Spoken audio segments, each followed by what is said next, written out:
morning, good evening, no matter your location on this light blue oblique spheroid may be.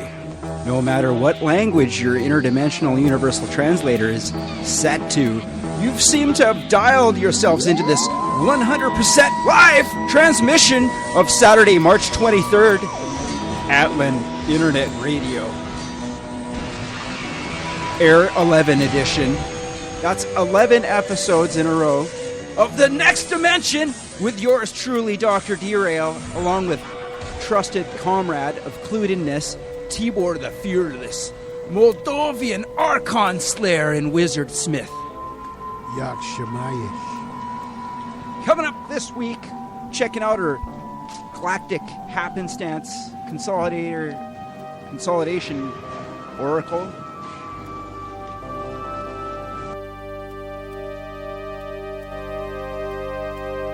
Now the game's on. Load the engines, kickstart it all. Let's go to Valhalla. Tibor is both reckless and moderately severe in his dispatching of the Archon alien inhabitants of the surrounding land and seas. I truly believe that I will warp out, increasing my robot-destroying powers to the next level, the next dimension. Prepare yourselves for 3 hours of rock and roll, breaking weird news in a Rastafari reggae break at 11 minutes after 11 for you ardently wary robot fighters.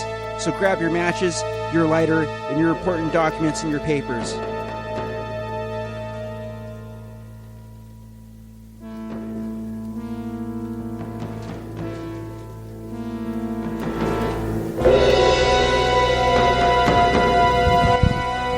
We got news, breaking weird news from all over the muddy outskirts of our galaxy.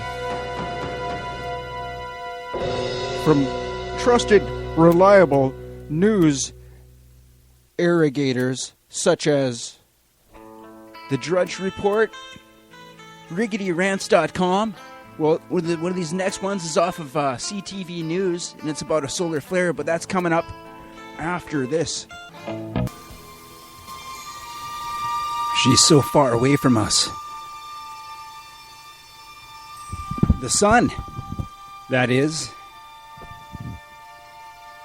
149 million miles. Actually, 149,597,870 kilometers away.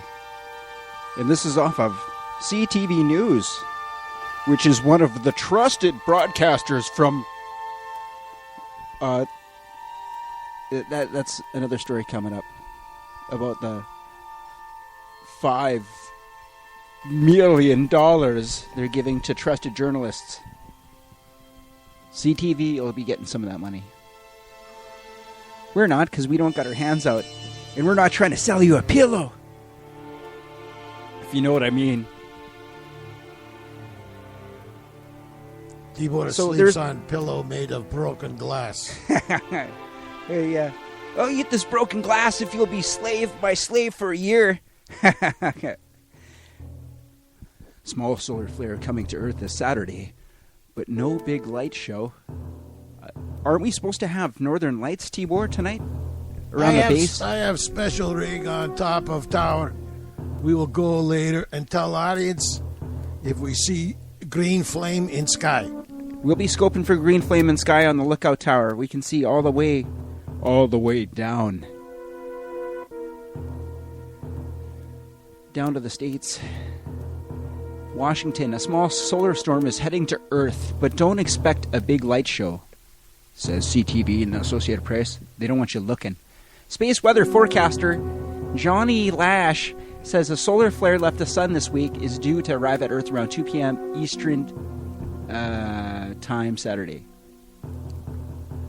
The National Oceanic and Atmospheric Administration scientist says, "Hey, scientist, what do you say? The flare is too weak, and any light show would be limited to Alaska, Canada, and Iceland, Norway, and other far northern spots." So that's where we are in Canada. And in Atlan there, you'll be able to see it totally awesome styles. We can't see in Moldova from Mount Chisinau.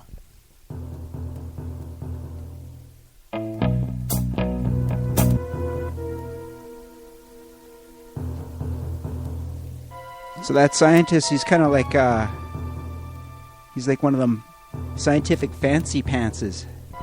Well, hello, Mr. Fancy Pants. I got news for you, pal. You ain't leading but two things right now.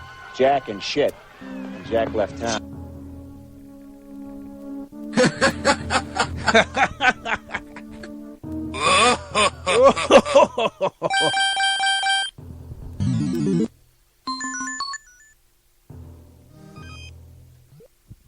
So does it go on? It's talking about Lash says the event is unusual, not rare. That's because it's happening during the quiet 4-year solar minimum.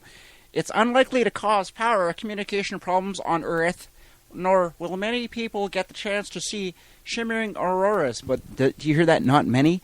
Well, you are not many listeners out there. We only have 4 million of you.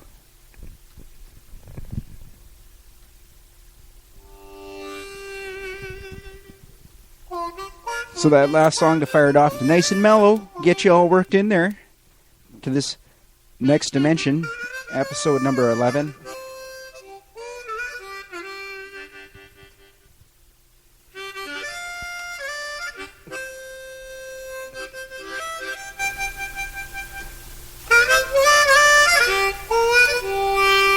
Would you like a fudge log?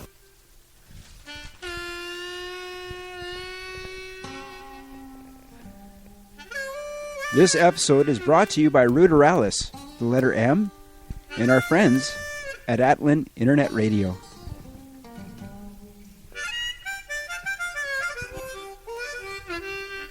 You're listening to AIR. You are the resistance. If you are receiving this transmission, you are the resistance.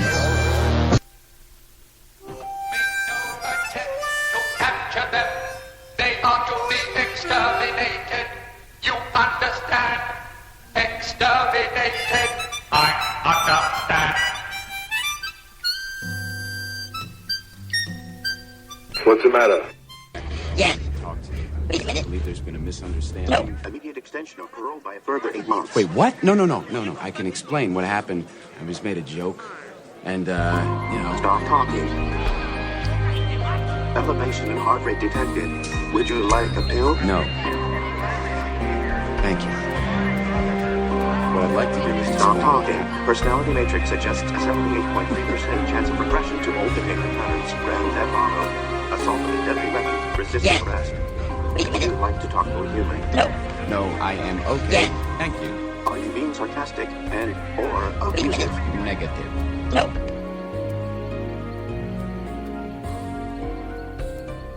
Coming up next, on this March 23rd, Next Dimension.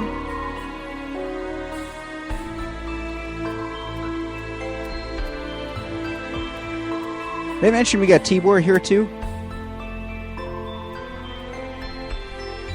This one's about what is this? It's nice to have a little good news for a change. Tibor likes this one. It's just the gateway to the next strange. It's going to get stranger. This is off the Daily Mail. This is on health, and this is off of tomorrow because it says Sunday, March 24th, 2019. It's at 3 already a.m. tomorrow there. So that must be from the United Kingdom, this news story. The toilet seat that could save millions of lives. A new gadget can detect early signs of heart failure by picking up blood pressure, oxygen levels, and heart rate. It fits on a normal toilet seat, measures your heartbeat. It could also sense your blood pressure and levels of oxygen in the blood. Developers say it could save the lives of potential heart disease victims.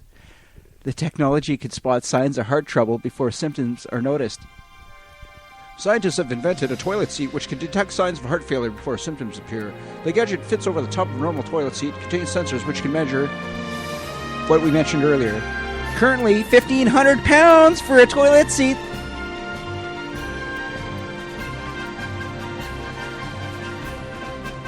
Look, has golden handle. Yeah, the whole thing should be gold for that much money. I think it'd Should be be hard gold to keep, coated. I think it'd be hard to keep sensors clean on bad night of taco and burrito. Oh, yeah, I bet. So that was not a nice story. Let's see how far, see how fast that went. There is no time to wonder, no time to ask, why is it happening? Why is it finally happening? The Lord said There is time only for fear. I'm telling you. All of the news crews here have been asked to pull back from the immediate edge of the crater. All of the news crews here have been...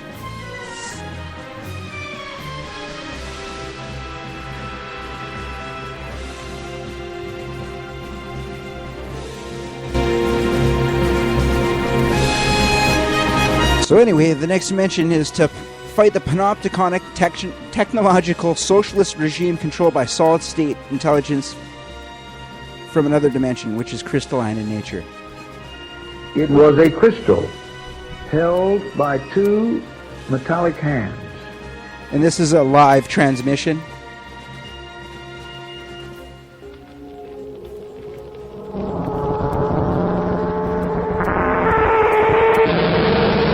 Oh, what a hideous sound. Have I happened upon an unpleasant broadcast? What's this about, Roger? I do hope it doesn't concern me. Attention. People of Earth, attention. This is a voice speaking to you from thousands of miles beyond your planet. There's a meeting tonight. To be at this address, 11 o'clock. Watch out no one follows you. The world needs a wake-up call. We're gonna phone it in. Yes, the world does need a wake-up call. This episode is brought to you by Ruderalis, the letter M, and our friends at Atlan Internet Radio. Ruderalis is the friendly strain. Friendliest one out there. It's not as powerful, so you have to smoke more of it. Keeps you busy rolling. And that's coming up at the 11:11 Rastafari Reggae break, in case you're wondering why there's Rastafari Reggae music coming out of your speakers from your digital appliance at home as playing this. Unless I gave you a cassette tape. You got a cassette tape from you're in the future. You could be in like 2025 now or something listening to this. You know, that's why I say, no matter where you are, what time it is, you know, it's 9 p.m. till midnight, usually what the show is.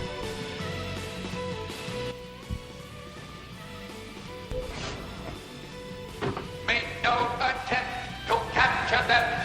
They are to be exterminated. You understand? Exterminated. I understand. I love you. Why is his head so big? Why is his head so big?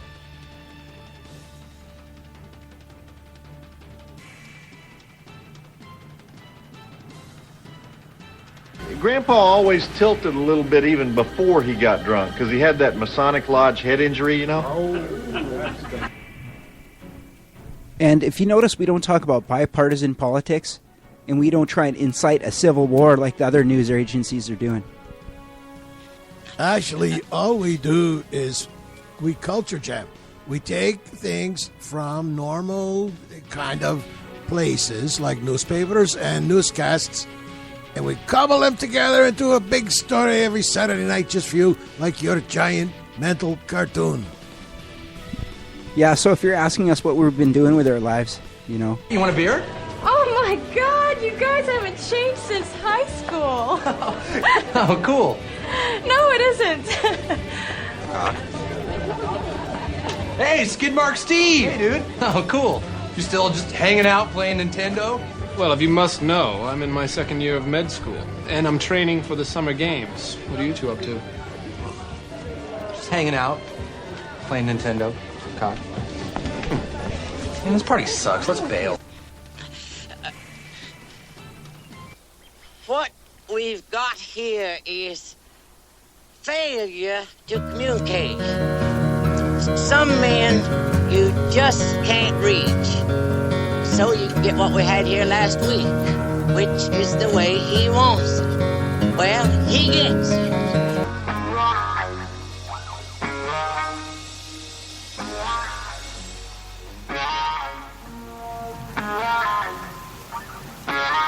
What's so civil about war anyway? In all the training manuals and all the higher level preparation, they're getting ready for a civil war in this country. We don't want that war to happen. Now this place is sick. You should all be ashamed of yourselves, you heathens. There's no side You effects. think the globalists care if 500,000 cops get killed? They can replace them like that. You think they care if 1 million citizens get killed? Folks, they don't. In fact, it's not just that they don't care. They want this to happen. This is one of gotta be the leader, Megatron, not you. the plans they're looking at. But the globalists don't have total control yet. That's why we're on talk radio. That's why. You? Are you afraid of a little discipline? Why don't you ask me for a little discipline? May I have a little discipline? War to happen. No, I don't think you deserve any discipline. You like They're getting ready for a civil war. You like it easy. And what's the matter with you? Easy. You like it easy. You don't get any discipline. Archon? In fact, here, take $20. Softy. Why don't you take the car while you're at it? Why don't you go see a movie? Maybe I would take the car, but the goldfish took it. Oh, a smart mouth, huh? A smart mouth. You know what we do with smart mouth around here, don't you?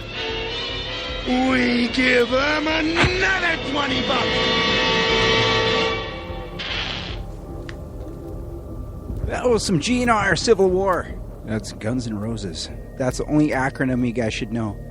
3-letter acronym. You can't trust them. And the N has an apostrophe on it.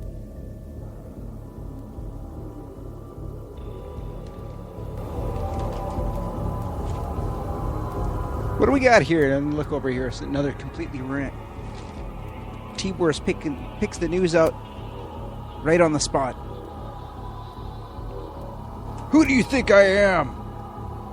What do you think I am? What do you think I do? You're very foolish. Artificially foolish.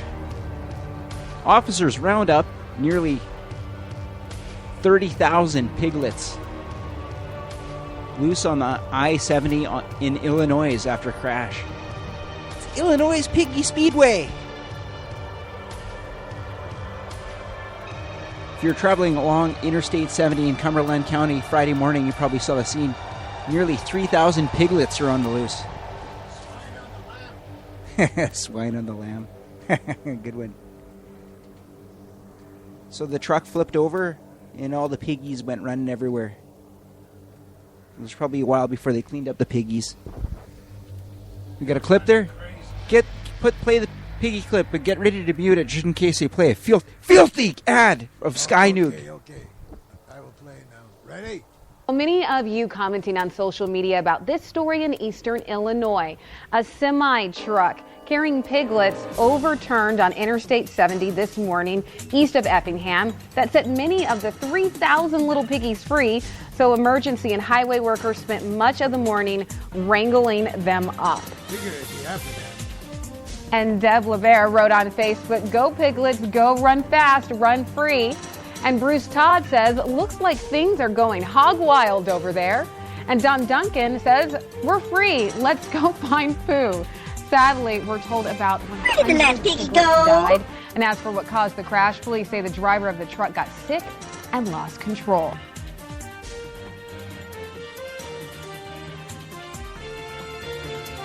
Filthy, horrible humans aren't giving us any Earth monies! We need Earth monies to appear as normal Earth pigs! Mini Moose, how much have we earned? Tuna? Tuna is worth nothing! I loved it, you piggy! I loved it, you! This is my favorite piggy clip of all time. Here it is. I gotta go, pig! I'll see you later! I gotta go, pig. I'll see you later. Ah, yes. See, that last song we played was Guns N' Roses Civil War, because we're not trying to start a civil war here. We don't want no civil war. Many generations into it, they're dinosaurs. They're scared little Skeksis in their dark tower. These people... The Skeksis are trying to start the civil war. We don't want no civil war. Dinosaurs. They're scared little Skeksis. Lord, dark tower. What about the prophecy that a deathling will end Skeksis' power? Skeksis in their dark tower. People, scared little Skeksis in their dark Skeksis in their Skeksis in their. If you guys don't know what Skeksis are, you should go watch The Dark Crystal with Jim Henson. And speaking of Jim Henson, here's a little someone here. He wants to say something. He hitched a ride in my Dr. D-Rail attaché case here. And he's a puppet. And puppets. Cartoons aren't real. They're just puppets. And his name is... Hi, my name's Slippery Salmon, man. I'm a salmon. I'm a puppet, sorta. But I'm a real salmon. I can swim upstream. And I can smack these globalist, robotic, panopticonic, technological, socialist regime-controlled CPU dreadnought corporations like Skynoog, Zamazog, Fakebook. What's the other one? Now I'm thinking, what is it? Oh yeah, Nutflux. I don't like Nutflux. It's a horrible TV thing. It's like going to Walmart and digging through the $5 DVD bin. Captain. So I just wanted to say a quick thing that me, Dr. D-Rail, T-Board Laracon Slayer, we like watching the Gorn fight. Stop running.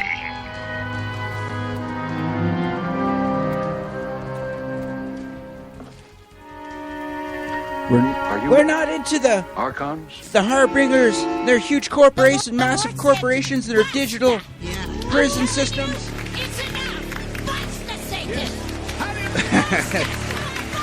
Slippery Salmon, are you seeing all these crazy clips T-Boar's got here? He's got that Basta clip. That Basta clip's off of some religious guy that grabs people by the forehead and he goes, Basta! Basta! And he shoves them down. Careful, I hit you with my coat. Yeah, he hits people with their coat. Like how Slippery Salmon hits people with his tail and then they go flying, like when that pastor dude hits people with the coat. So, for you listeners at home that don't have an electronic screen on your device, Slippery Salmon's a sockeye salmon. He's a puppet, and he's got a fin here. I think he might have been an oven mitt or something, but now he's the voice of the salmon. So, you know, prepare yourselves for 3 hours of rock and roll, breaking weird news. Don't get any roll on Slippery Salmon and a Rastafari reggae break. He's flapping around. He wants to go back in his tank for a bit. Put him back in his tank. It's spiritual wickedness in high places. And we're still waiting on the effects of the solar flare. We're going to keep our eyes. We have the shields down on the base because we get a lot of shield noise coming in when we do the thing. So we just stick behind the 4-inch steel plating. I think we'll be okay. I don't think the energy... We could hear the energy weapons. If the energy weapons charge up, we can charge up the shields. But then we got lots of shield sweat. So, you know. We got a Bugs Bunny escape route, too, if anything really crazy happens. Like if something pulls over a mountain like a giant walking tank robot with a anti-material rifle. And last time I checked, this was a rock and roll show.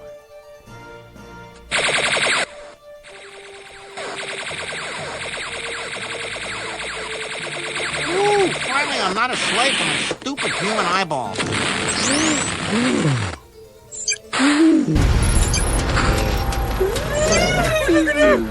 Foolish. A hunter-destroyer. Doctor said to bring you in right away if you display kindness or warmth. Hunter-destroyer machine. Do it!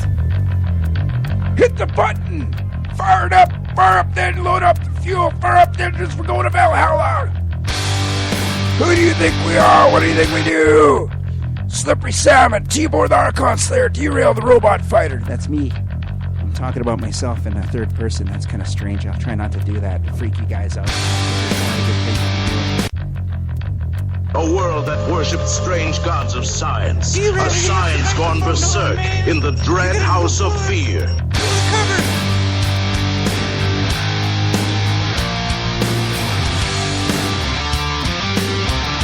Nah, I've changed that.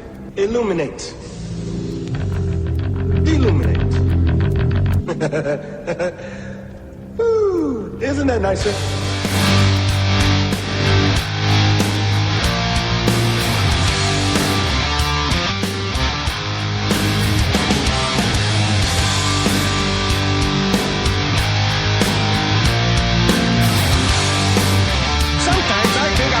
Notices, who isn't totally oblivious to everything around him. Oblivious. The only one who notices, who isn't totally oblivious. The only one who notices, who isn't totally oblivious to everything around him. Oblivious. A hunter-destroyer, Miss. That's why they want to make you automatons and have, quote, zero tolerance and everything, where cops are robots, where teachers are robots, where you don't have any discretion, because they want you to be a robot. You see, that's where all this is going. That's why they're trying to replace us with robots. I mean, I should...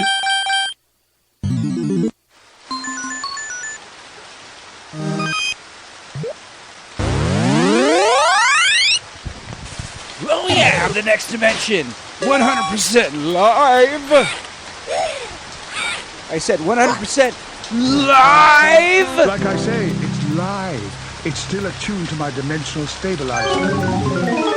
Coming up, some more weird news here. I think I'm the only one who notices. Who is the only one who notices? Who isn't totally oblivious to everything around him? Oblivious. A world that worships strange gods of science. A science gone berserk in the dread house of fear. I tell you, this planet's gone to shit in a space pod. You know, my family came to this moon from Kennesaw Mountain, Georgia, to work at the GM phase shifter factory, and everything's fine until that goddamn black Jew, lesbian, tree-hugging Martian President Billings went and signed that goddamn Bill of Robots' Rights. I tell you what, my forefathers did not fight the British so that I could be put out of work by a bunch of shifty-eyed, lazy, yellow metal China bots. How come the company sent us a goddamn robot? Get her up! Get her up! Get her up! Get her up! Get her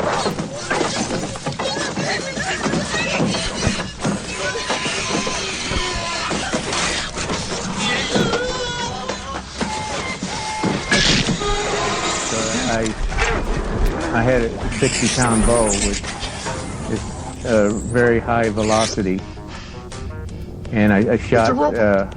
She's a goddamn robot.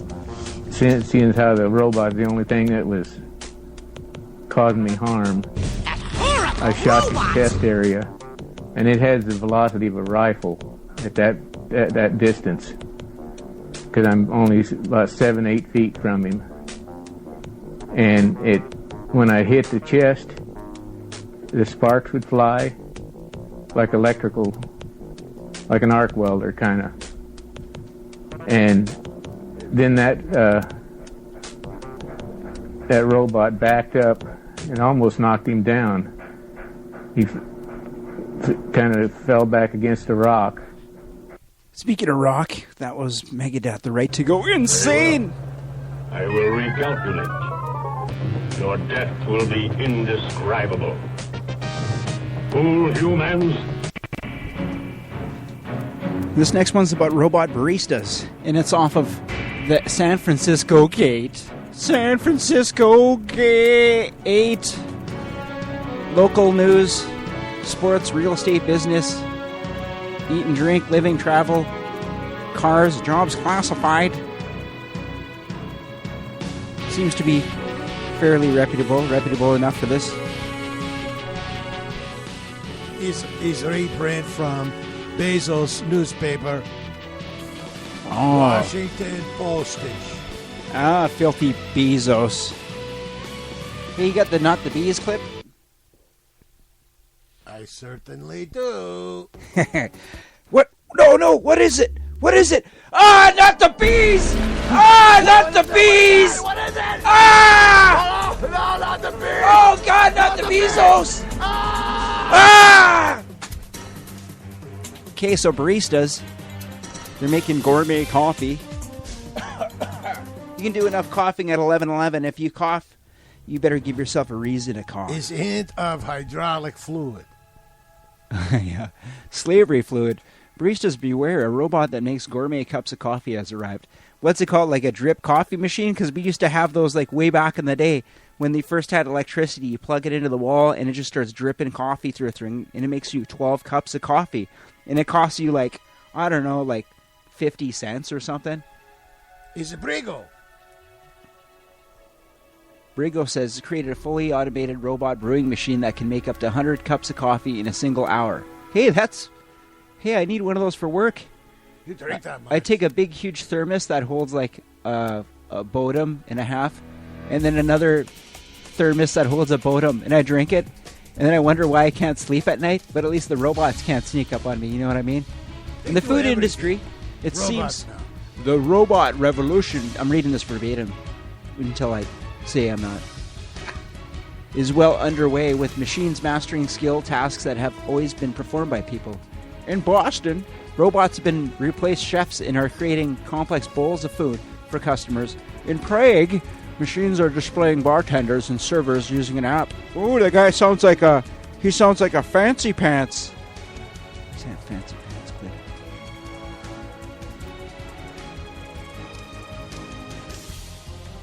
Ah, here we are. He sounds like a fancy pants. Hello, Mr. Fancy Pants. I got news for you, pal. You ain't leading but two things right now. Jack and shit. And Jack left town. Shut your bleeding mouth! Wait a minute. You gotta understand, man. I never even saw these assholes before. Security force underneath the big giant here. You're slugging it out in the middle of the ring! Rock'em Sock'em Robots, my favorite. Two robots pitted against each other. Block is knocked off! His block is knocked off. Slippery Salmon here Press says, it right back on again. I like to knock corporations' blocks off. I like to swim upstream, and I like to smack them with my tail. I don't like Skynook, Facebook, Zamazog, and especially not Netflix, because they have weird, sick stuff they do to your human young on that channel. I don't think you guys should be watching that. And you think a salmon's not tough, buddy? Well, we swim upstream and bears are splashing mud in our faces. We can't even see. I don't even have arms, man. I don't work for money. I work for scale. I do this show for free because I love it. Because I love Tibor, the fearless Archon Slayer, who is moderate in his severity against the Archon alien inhabitants of this world-surrounded moons, seas, and mountains. And Dr. D-Rail, he's one solid robot fighter. You know what I think? I think self-service is not service. They should not call sign. They should say it's just for self. I don't like those barista machines and everything because, you know, when people make coffee, they like to take the coffee grounds and they throw it into the stream. And I don't mind eating coffee grounds and stuff, but then the truck backs up and it takes all our salmon rocks out and like river rocks and stuff we need to rub against. We've been rubbing against them rocks for thousands of years, and people take them and they put them in their yard. Well, guess what, pal? If you look out in your yard and you see a salmon looking at you in your driveway from the nice river rock you got in there, well, that's because there's no damn river rock, and we just like come rubbing up on the river rock every now and then. But these barista machines, man, I don't know, Dr. D, what do you think? I don't know, I got this one hardware place, they got a new coffee machine, and at least the mindless pod people that work in the hardware store don't have to make coffee and screw it up, and it doesn't taste like soap, and it doesn't taste like baking soda or whatever they put in it to clean the thing, you know what I mean? If they clean it, because if you haven't noticed, people aren't very clean up here, Slippery Salmon. I know, D-Rail, but you better get on with the rest of the show. I'm going to go back in the tank here. I'll only breathe air for so long. Hey, thanks, Slippery Salmon. Coming up. When I was back home in Moldova, 2 minutes before to the 10. big war, wife Ingrid, she is third wife, Wife Ingrid one time made special coffee for Tibor. I got up in the morning. I did not know she was cleaning the pot that night and forgot to finish job. I have this stuff in there called Zip It. It's very caustic. Fortunately for Tibor, he got to top of throat and spit out only scalding inside mouth for weeks. I think this old wife wanted to kill Tibor. That's not a good way to kill someone with Drano. That's pretty horrible.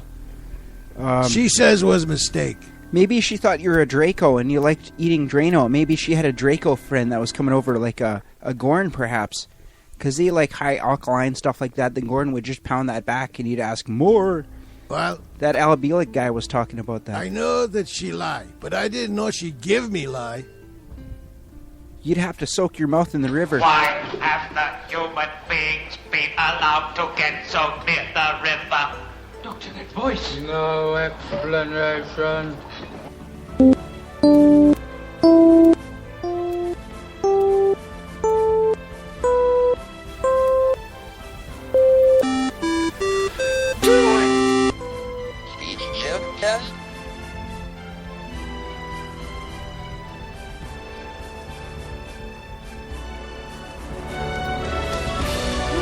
Finally, I'm not a slave to my stupid human eyeballs.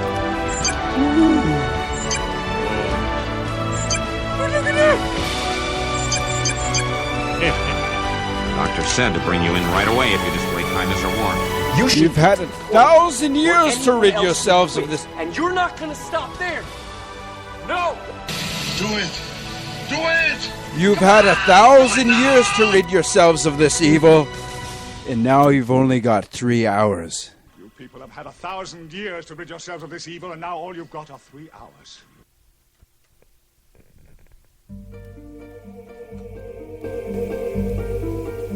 Tibor, let's roll some dice, see who's gonna play the next song. You got a song in mind? I got one in mind. We got a whole pile of dice here.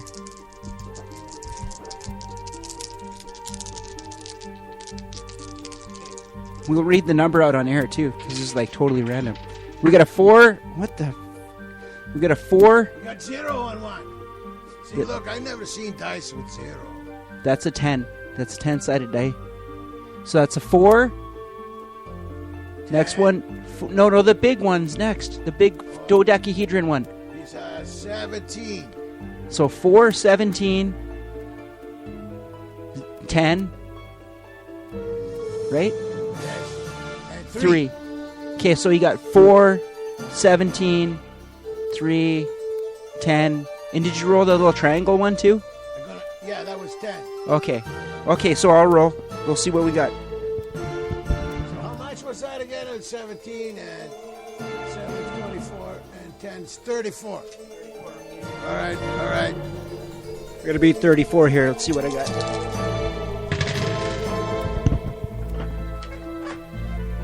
I got a 7, 6, 2 6s, so that's 12, 13, 14, and then a 1 on the huge one. So that's Tibor wins. I'm not even going to add it up. It's not 34, though. And how many fuel up to win things you got, Tibor? Could we keep taking the base through the drive-thru and drive around the block and get $2 worth of gas to get those fuel up to win things? So if you got them, we might trade those stamps with you. It's probably 2 for 1 week. We get 2 every time And now. Just this last if week. you give us your tickets, when Tibor wins the inevitable wood chip barbecue, you can have it. The wood chip, it takes wood chips in the side, and then it's a barbecue that runs on wood chips. We'll just give it to you. If you give us your stamps, even if pressure washer. even if we don't even use any of your stamps or whatever, we're just going to give it to you because it's like the prize that no one wants. Yeah, like the Right? $1 off your First chocolate prize bar. is a Mercedes-Benz. Second prize is a set of steak knives. Third prize is you're fired. Any questions? Yeah. They sent me from downtown. Coffees for closers. Yeah, coffees for closers. Hey, isn't that weird how it works? See that went with that last story there. Yeah. So it's 3 minutes after 10 o'clock.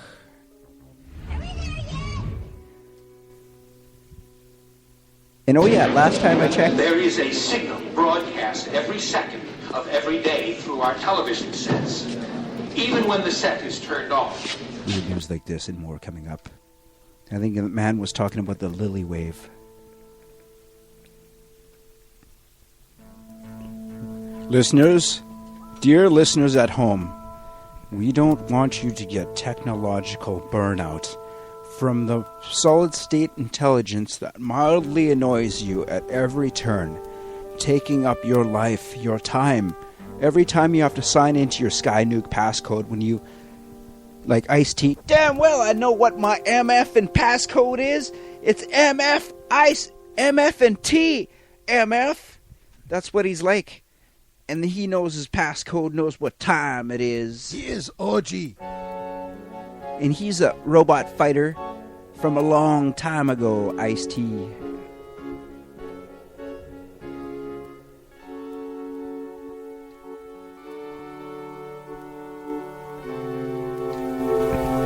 Anyway, we got more on Ice-T and more weird news.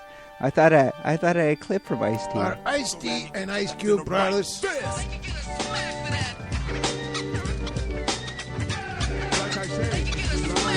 It's still attuned to my dimensional stabilizer.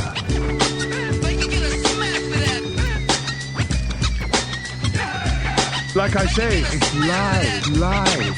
It's still attuned to my dimensional stabilizer.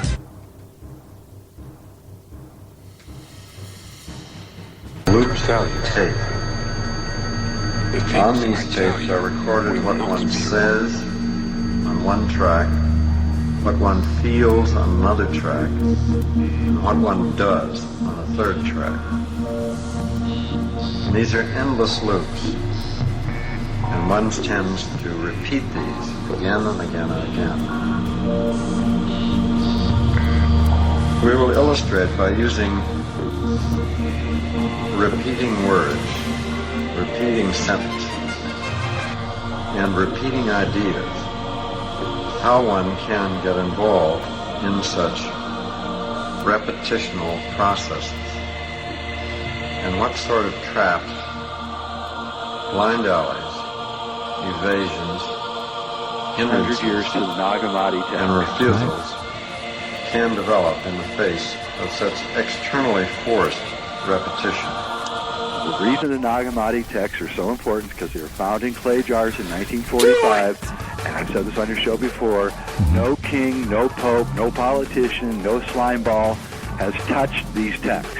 So we can actually read, unexpurgated, what people 2,100 years ago thought was important. No Council of Nicaea. You're right, way before all of that. Okay, so what did the Nagamati text say? They say that our planet, and it's interesting because you were talking to Gerald Salenti and you said you used the term about 2,100 years ago, the planet started going into war and slaughter. Well, the people that wrote the Nag Hammadi, the Essenes who lived near the Dead Sea, they said that our planet was being invaded by a metaphysical parasite called Archons.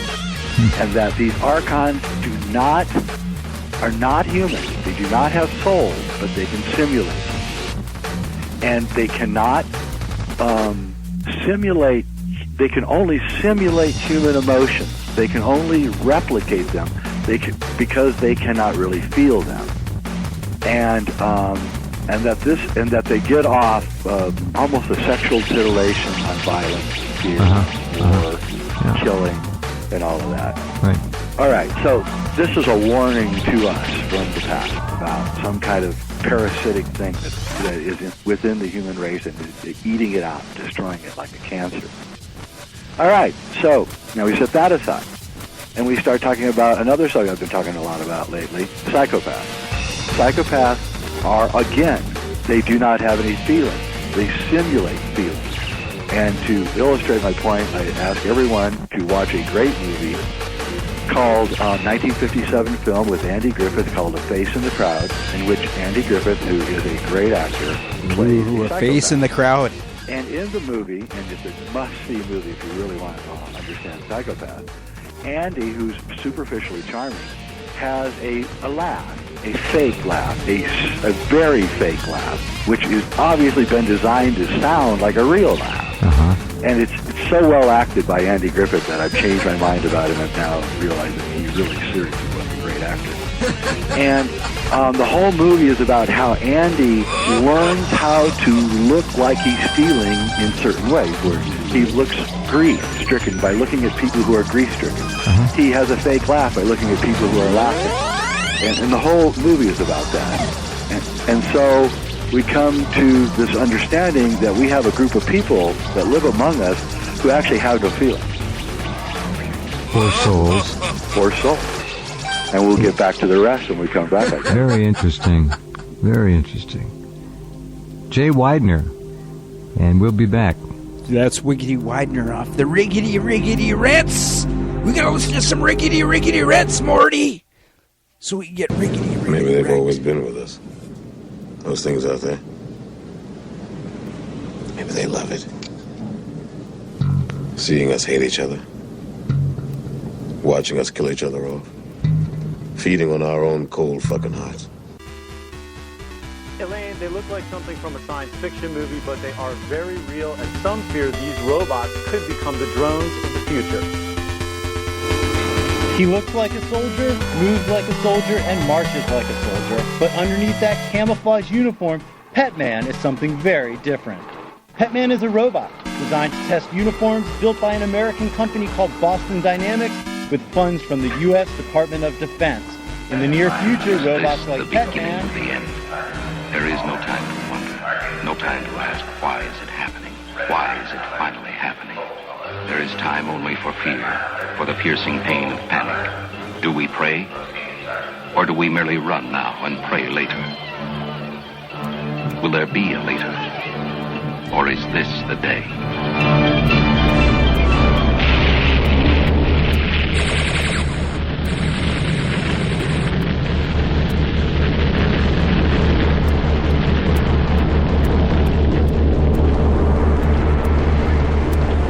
Gentlemen, Monday's near miss. The fourth such incident since the thermonuclear age began.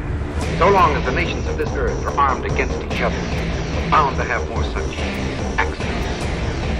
And eventually, soon, one must prove fatal. These nations must unite. And it's going to get crazier and crazier and crazier. And the Pentagon says they're preparing for absolute civil collapse and disturbance, and they've got the Army manuals, how they're going to put you in the camps, how they're going to take your kids, how they're going to process your Social Security numbers, how they're going to put the digital... Because they know that you know where the bodies are buried, and they know you're a bunch of wicked control freaks that they need to kill first once they take over, or you'll start trying to overthrow them. They understand your nature.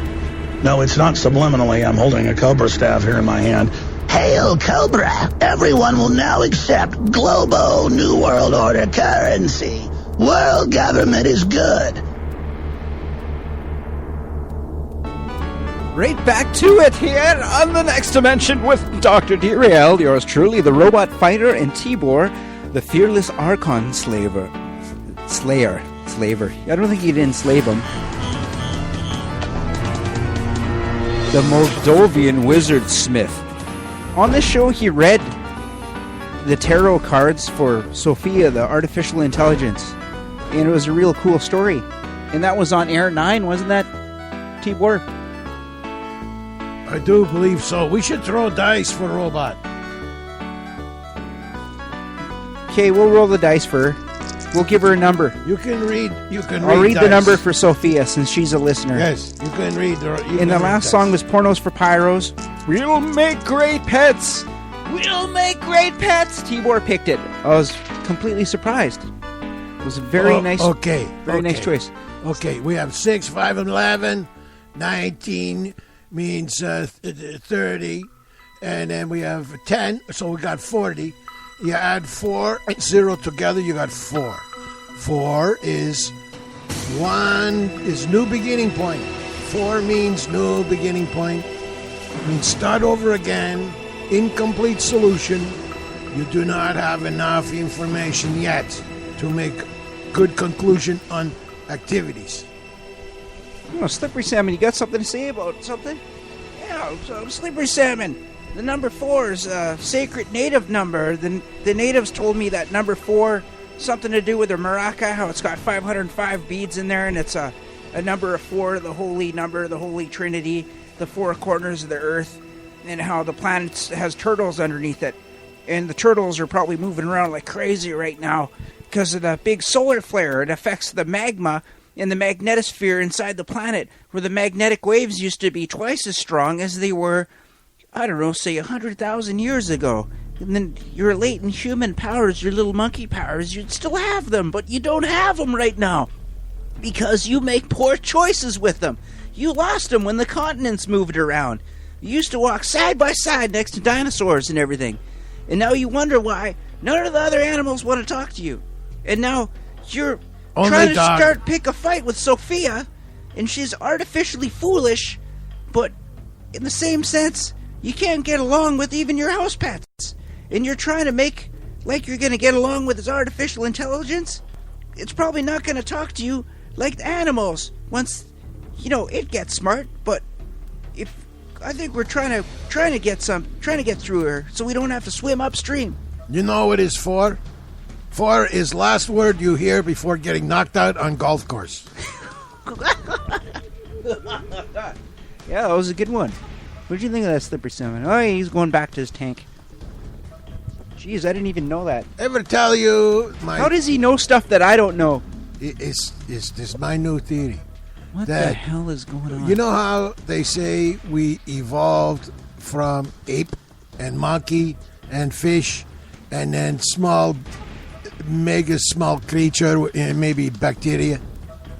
Well, it seems to me Planet of the Apes movie is correct. Oh, this is your theory? Yes, because so your theory is that man evolved into ape? Yes. Not the other way around, because the ape's bones are stronger and harder, and they have fur on the back of their head, not the front of their face. They are more adapted to living in world. That means more evolved. But they couldn't come live in Canada, Tibor. They'd freeze to death. And if they did, they'd have to get really, really furry, like a Sasquatch or something. Maybe like Yeti. Slippery Salmon knows about Yetis and Sasquatch. Oh, he ain't talking right now. I'm sure he'll tell us a story about Wendigo or something. You gotta wonder, though. They must smell pretty bad. Yeah, well, they say that greys smell really bad, but who knows? They could brush their fur and stuff. They see them, they're all fuzzy and everything. They could be super clean. They could be Bobo Shanty Sasquatch. Maybe they go out transmogrify. Maybe they take dross, which they drink in, and they turn it into sweet nectar. Not likely, buddy. Maybe. The Sasquatch? No. They're the guardians of the underworld. Zeta reticulators. Oh, the Zetas. Oh, yeah, they're just like trapped in some asteroid. They feed on the drones. There's so damn many of them. It doesn't even matter. They have no individuality.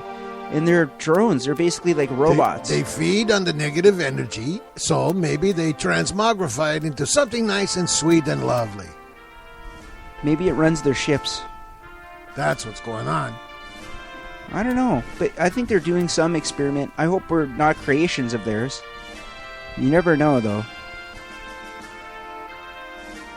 I think maybe we are not creations. We are just programmed by them. But I know aliens made air. The reactor makes air. That's Cohagen's secret. Let's go. Where's this reactor come from? Aliens build it. Aliens? They obviously have a different body configuration than we do, and the little grays, that's the most prevalent one. He walked on the moon. Tonight, he says, aliens are among us.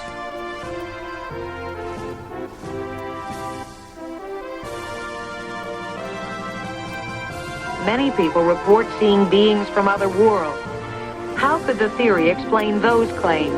Motion, and that scared me, and I decided, I'd better get out of there. And so I raised up to go, and I just felt a numbing shock, and blacked out. My coworkers, the guys in the truck, said they saw a beam come out of this craft and hit me in the head and the chest and knocked me backward. This painting is Look, one of Captain, several done I by brought my Travis. trusty Space Cadet handbook. It tells you everything you need to know about survival. The Space Cadet handbook. Of course! Stimpy, sometimes your wealth of ignorance astounds me. They don't call me stupid for nothing. So, let's scout around. Fool! We can't just wander around like idiots! We'd better see what the Prime Directive says about Alien World.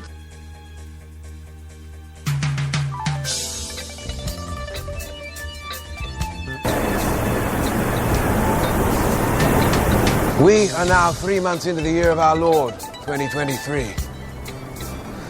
At this moment in our civilization, we are on the verge of terraforming planets undiscovered just a decade ago. We have identified the genetic chain of events behind 98% of cancers. A chain we have broken, effectively curing them. We can create cybernetic individuals who, in just a few short years, will be completely indistinguishable from us. Completely indistinguishable from us. Which leads to an obvious conclusion. We are the gods now. They're the Archons.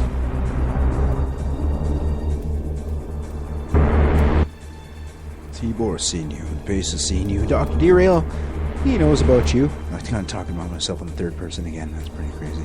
And, Atlan Internet Radio sees you. Ruderalis, he sees you. Or she sees you. Slippery Salmon sees you. And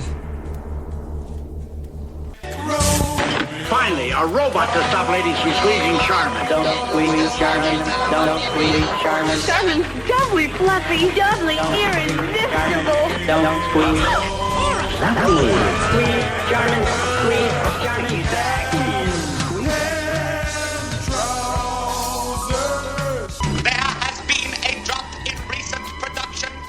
That can be explained. Explanations are irrelevant. Production targets must be maintained. We will reach the targets on the next work period. For the next work period, target figures will be increased by 10%. But that's impossible. If we push the workers any further, they will die. Only the weak will die.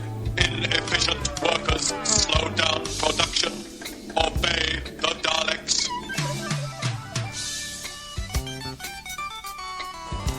Do you fear us now?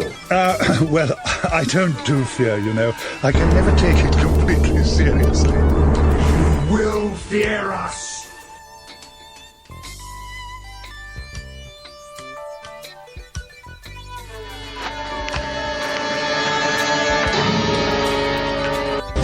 We are on the eve of the largest robotic distribution in history. By Saturday, there will be one robot to every 5 humans.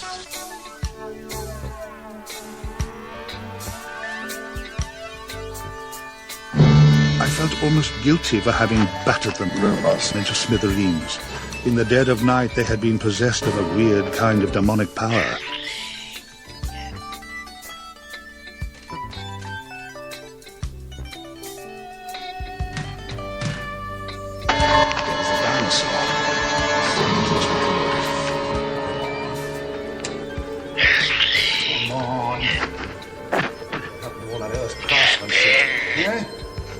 Who is this, the Metron? For 1,000 years. This is your opponent, Earthling. I have heard every word you have said. All right, what do you want? I weary of the chase. Wait for me. I shall be merciful and quick.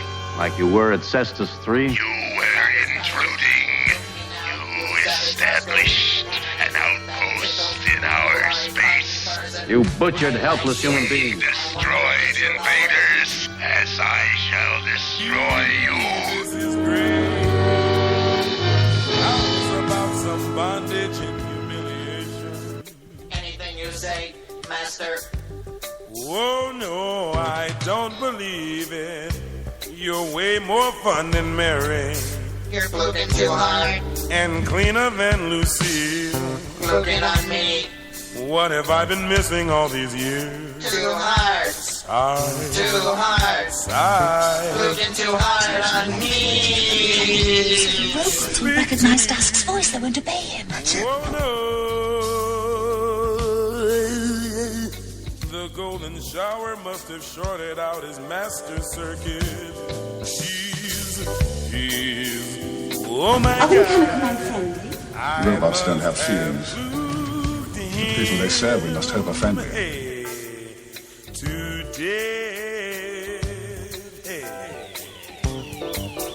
Yeah, that should do it. Yeah, that should do it. Well, Calma, there's all the knowledge you'll need in there. Use it well, and if that's what you want, you can be a high technological society in no time. We'll do our best, Doctor. Good, good. The fools. Did they think they could change the course of the great journey of life like this? These can be replaced very simply. The program will continue. So, you bring me a mere 5 crystals. It will suffice. You think maybe I could get something from this place? Well, like a souvenir? Like just to have? Like something cool, you know? Not here, Morty. We'll stop somewhere else because, you know, there's always another pawn shop. Oh, okay. I just, you know, I thought that robot over there looked pretty cool, you know? Oh, it looks cool, huh? That's why you want it? Yeah, you know, I mean, it's different from the stuff on Earth. And you know, I wouldn't even have anything to remember all the cool stuff we did, you know? Okay, 60 for the resonator, and my grandson wants the sex robot. Und dann steht Lord Starscream für alle Zeiten unbesiegbar in eurer primitiven Welt. Nein, nicht, wenn mein Zauber dies verhindern kann. Du dummer Mensch! Ein Zauber besiegt niemals die Wissenschaft! Tyros, Gott des Himmels! Ich weiß nichts von Wissenschaft! That was some German Transformers, but before that, we bombastically clipped over the entire 8-minute performance of Frank Zappa, Cyborg, S.Y. Borg. It just drones on, and they talk about weird robot sex and stuff, so we just kind of played a bunch of crap His over it. variation on Tibor's theme of Super Soaker with salt water. Yeah. they used urine on it. Effluent to destroy a robot. And it's, now that it's over, it's like none of it ever happened. It's like none of it ever happened. So we got some news here. Weird news story. What time is it? 34 minutes after 10 o'clock here, British Columbia time. He's halfway through show. Yeah, we've skipped this one. He doesn't have a leg to stand on. Yeah. Okay, here's a guy that drove a car through a gym window. Angry at gym staff. That has something to do with another news story that I heard is about how people are embarrassed to work out in front of other people. And, because going to a gym is pretty gay, working out in front of a mirror and stuff. So that's probably why you feel bad about going to a gym. It's working out. You should be working outside, go split some wood. You know what I think? Go shovel some snow, do something useful. Sit there and pump iron in front of a mirror. I mean, like, come on, man. You think you're going to fight robots doing that? You're just pumping your ego up. Anyway, angry at gym staff. Okay, Tibor, sorry. Yeah, I think women don't like to go to gym where are men because they don't like to fart in public.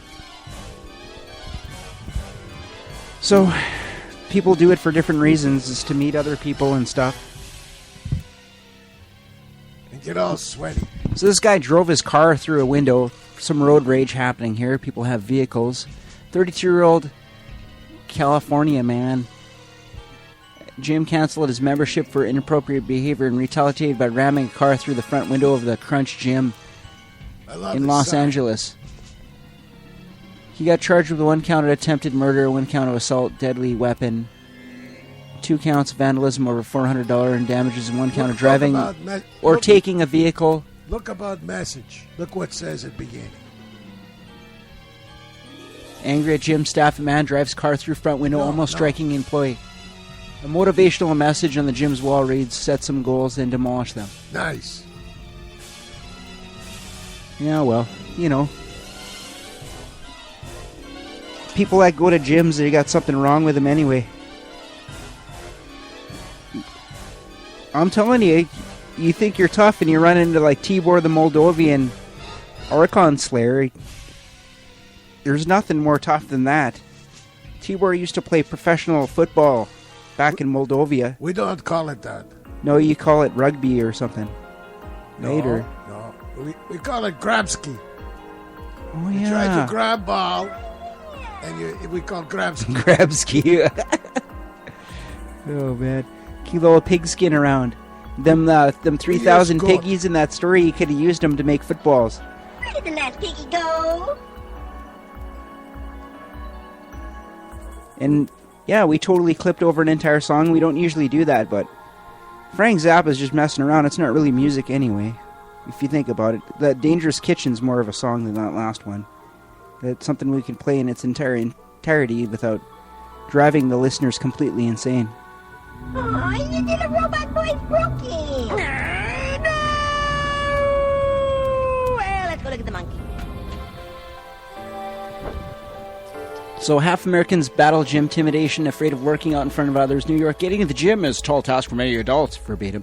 But once again, feeling comfortable enough to start working out, there may be even more of a challenge. A survey of 2,000 Americans found out that over half express fear of working out in front of others. The survey-sponsored protein drink maker, I'm not going to say the name, found that exercise is a daunting experience for adults who are gym rats. Gym rat? What the hell would you want to be called a rat for? Running around in a maze on a treadmill and everything? I'm very suspicious of this article. I think it's ad for this product, you won't say. The rest is kind of a crap. Just work your ace off outside. Do a good job for your boss, for gosh sakes. Put in a decent day's work. Then you'll feel good about yourself. Pump iron in front of a mirror. Come on, dude. And you're probably just doing it for looks or whatever. You're supposed to be training your robot punch and stuff. You know how they use fancy equipment?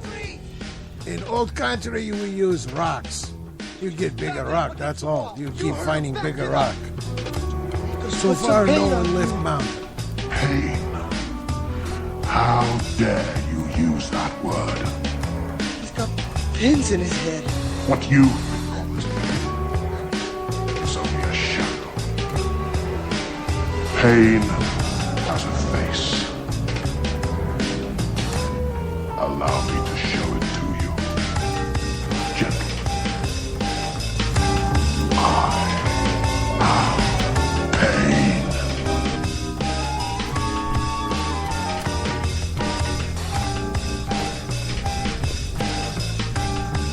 Had no choice. The blood of countless enemies is on my hands. And that of a rival who was my friend.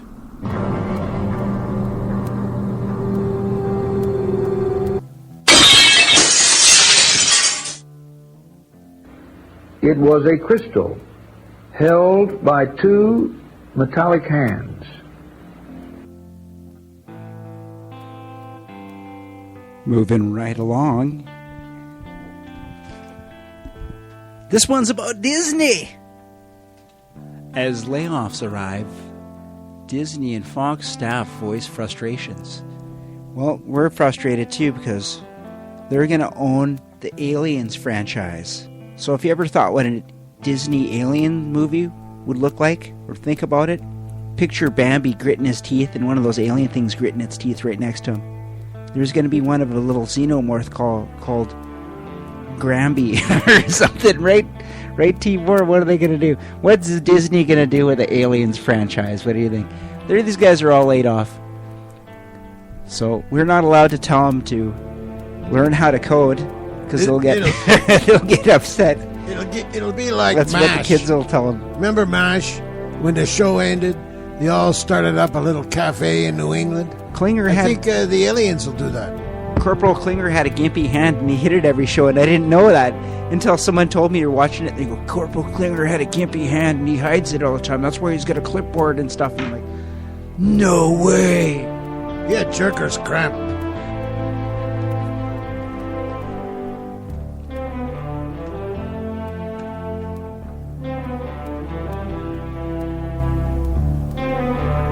So Disney's taken over and they're laid off. How many What percentage? Multiple employees said that Disney had been less than forthcoming about who will be let go and when.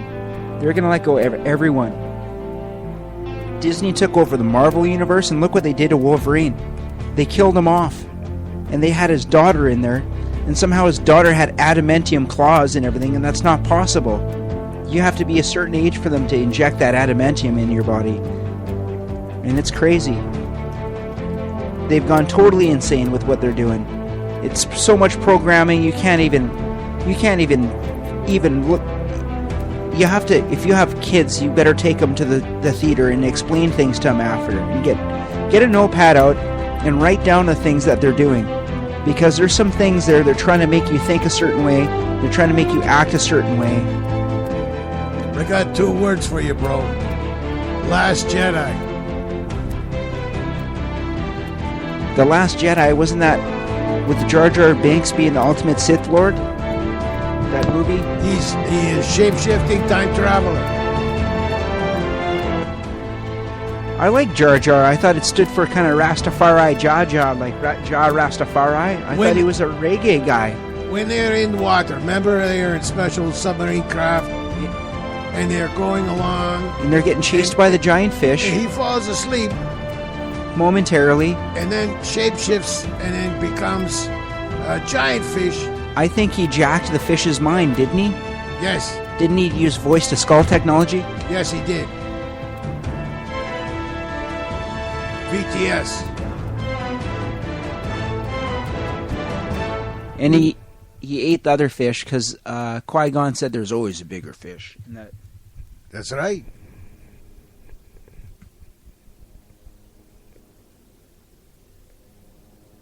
They really wrecked the Star Wars. So you're aware of the. It's just to sell lunch boxes, don't you think, Tibor?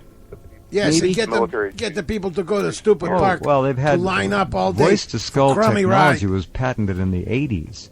That means they can take a dish and aim it at you from a couple of blocks away. That's back then, and put actual speaking voices into your head that you'll hear. 13 minutes to 11 o'clock. Coming up at 11 minutes after 11.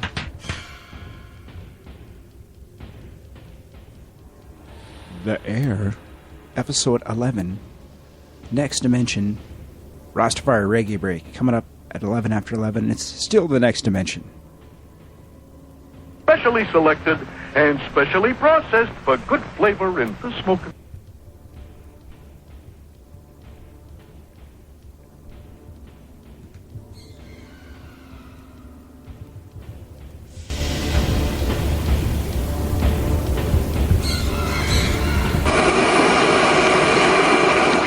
Impulses are being redirected.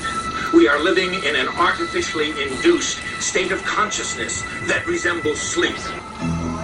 The movement was begun 8 months ago by a small group of scientists who discovered, quite by accident, these signals being sent through. The poor and the underclass are growing. Racial justice and human rights are non-existent. They have created a repressive society, and we are their unwitting accomplices. Their intention to rule rests with the annihilation of consciousness. We have been lulled into a trance. They have made us indifferent to ourselves, to others. We are focused only on our own gain. Please understand, they are safe as long as they are not discovered. That is their primary method of survival. Keep us asleep, keep us selfish, keep us sedated.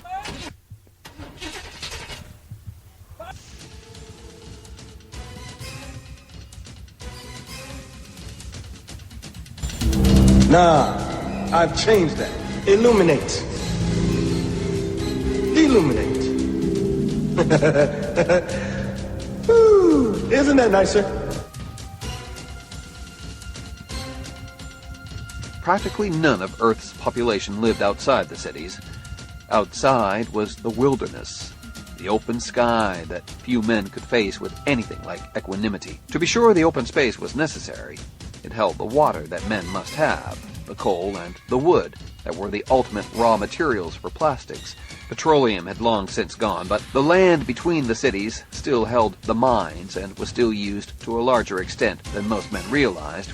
But few humans were required to run the mines and ranches, to exploit the farms and pipe the water, and these supervised at long distance. Robots did the work better and required less. Robots. That was the one huge irony. It was on Earth that the positronic brain was invented, and on Earth that robots had first been put to productive use. Not on the outer worlds. Of course, the outer worlds always acted as though robots had been born of their culture. In a way, of course, the culmination What did you call those robots? Creepy mechanical men. Yes. You know, people never really lose that feeling of unease with robots. The more of them there are, the greater the unease, and of course the greater the dependence. It's a vicious circle. That robot took our jobs! He said it. Or maybe it was People him. can neither live with them nor exist without them. So what happens if the Strangler is a really robot? gets me. Oh, I should think it's the end of this civilization.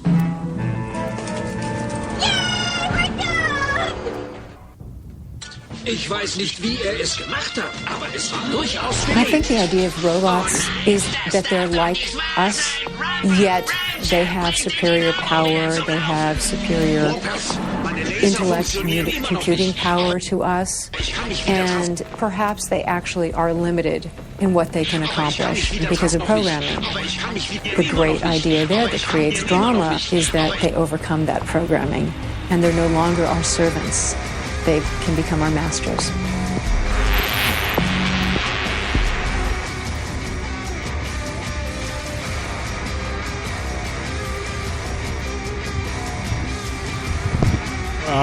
Which way to proceed now?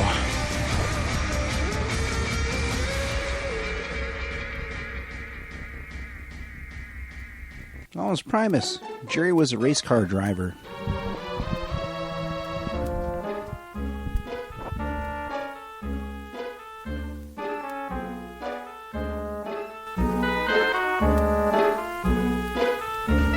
Mammoth, California. It snowed so hard they had to tunnel their way out. February, the snow made many neighborhoods here feel subterranean. This is off of some California newspaper. Los Angeles Times. 20-foot walls of white snow, blown by the wind, leaned over the plowed roads. Residents worked feverishly to keep the snow from swallowing their homes. They dug tunnels and narrow passageways to the street, opened portals to get light through, second-story windows, shoveled dangerous weight off their roofs. I had to do that this winter. It was horrible, man. I almost had a heart attack. I had to shovel the yard like 5-6 times. It snowed so much.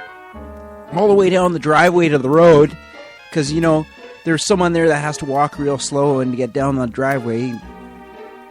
An older person, we had to just say. And then I had to shovel the damn roof. And I almost had a heart attack, and I broke my shovel. And I had to build my own shovel. It was horrible. I'm sure these guys... You ever go try and buy a shovel when there's a huge snowstorm? Like the snowstorm we had here in British Columbia? It's impossible. They just laugh at you. They're like Mr. Show when the guy asks him for change for $1. He's like, click, click, click, click, Oh, let me. We gotta phone the manager. And then he phones the manager, and the manager's like, let me think. And then the manager phones like the president. And the president's like, let me think. And then tell him no. Finally, they tell him no, and it goes all the way back through 5-6 people, and they tell you no, there's no shovels. Kind of like that. So, what do you think, Tibor? You got something to say about this one? Well, snow. This year it snowed in funny places.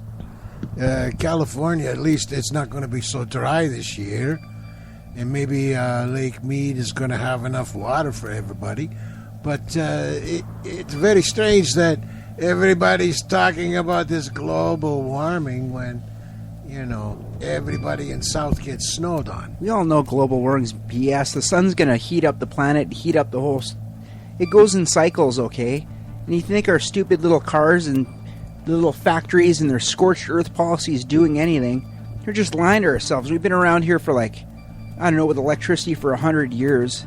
All they're doing is imposing will and slavery on everyone else. People are sick of it. You gotta stop the insanity. Remember George Carlin? Yeah, you give them an inch and they'll take a fucking... He said... A light year. That don't worry about Mother Earth. She's going to shake us off like a bad case of fleas. Nature and time, they're not majestic. They're savage. And they're unstoppable. Majestic is where you go to get your mind blown. Yeah, like the next dimension. But anyway, that was from last month. And yeah, it snowed a lot in California. Coming up next, we're going to have... It's 11 o'clock now. 1 minute to 11. 11 minutes, we got the Rastafari Reggae break. T-Bar has a song for you. Okay, we're going to play a song. We're going to play a song. We were playing music. It's a very interesting song. We're sending out signals.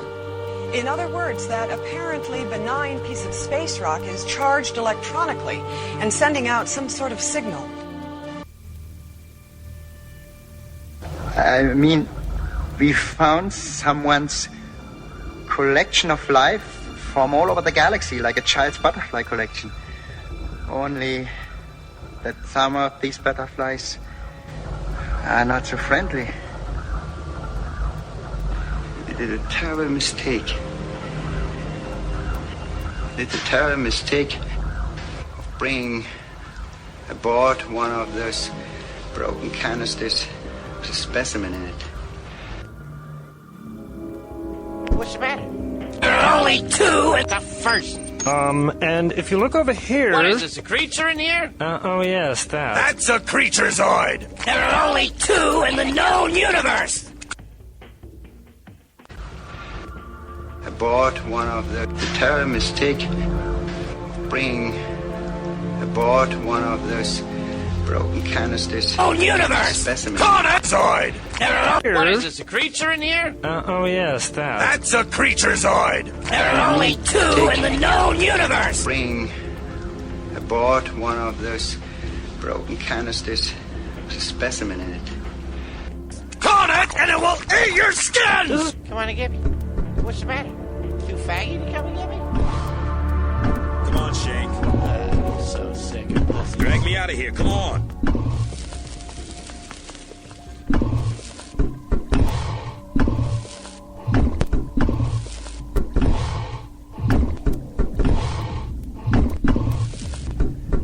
What the hell is this thing? Oh, that's a creaturezoid. There's only two in the known universe.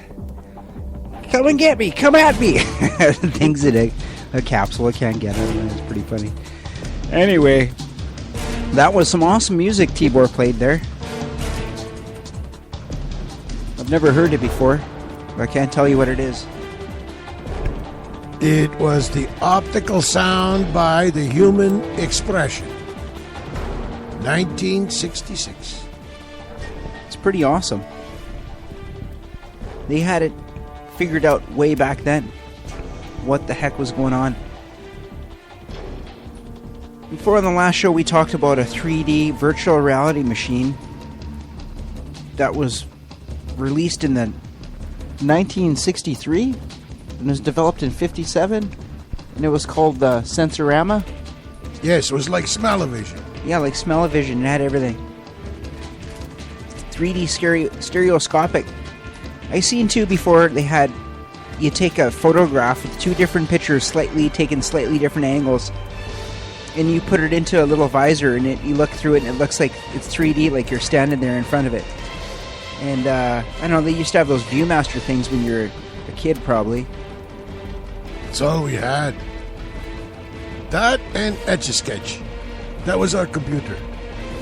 And I remember when they first started selling computers and computer games and everything, it was just in a big pile in the middle of the floor at like Sears or Hudson Bay.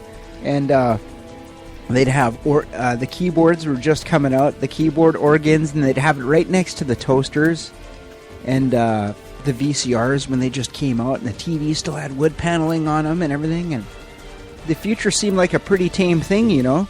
Back then they had Star Wars out, but we didn't realize it'd re-release it 10 times, slightly changing the story, you know what I mean? In old country, in Tibor's old country, we had television inside cabinet with big doors. You keep closed. You never leave the big eye on all the time. You just only open for special occasion, like when we have the grab ski contest. The grab skis of football for you listeners, Moldovan football, where they grab ski that pigskin. It's big night. We use goat for ball. Not goat skin, whole goat.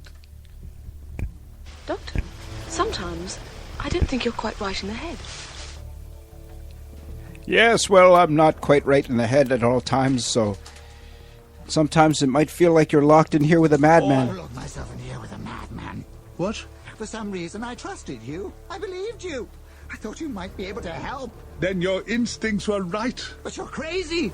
Babbling like... They're getting closer. How do you communicate with them? Oh, come on.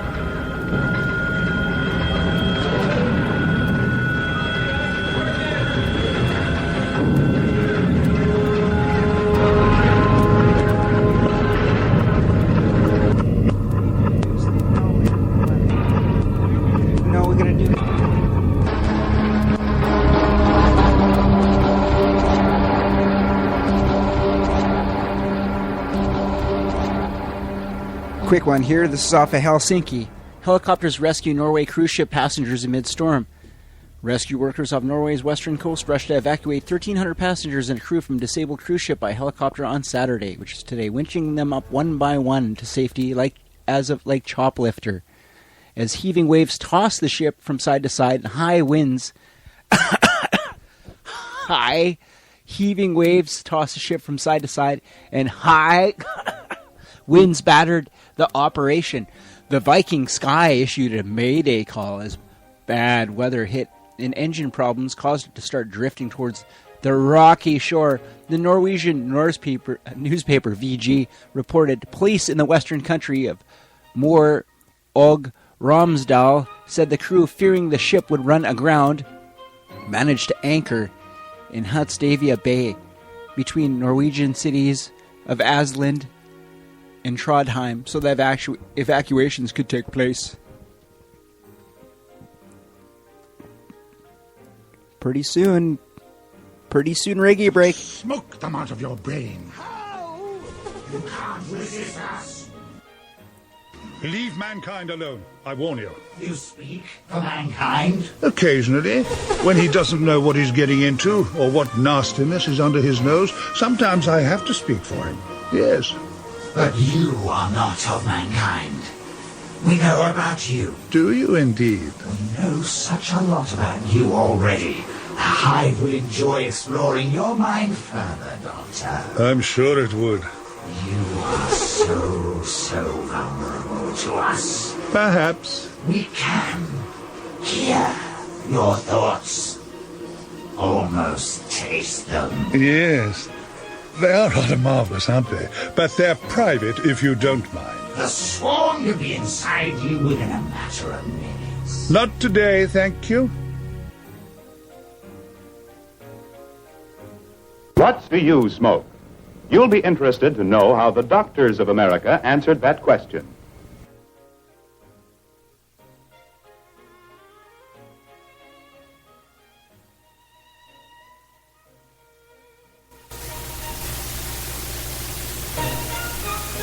I haven't got it all doped out yet.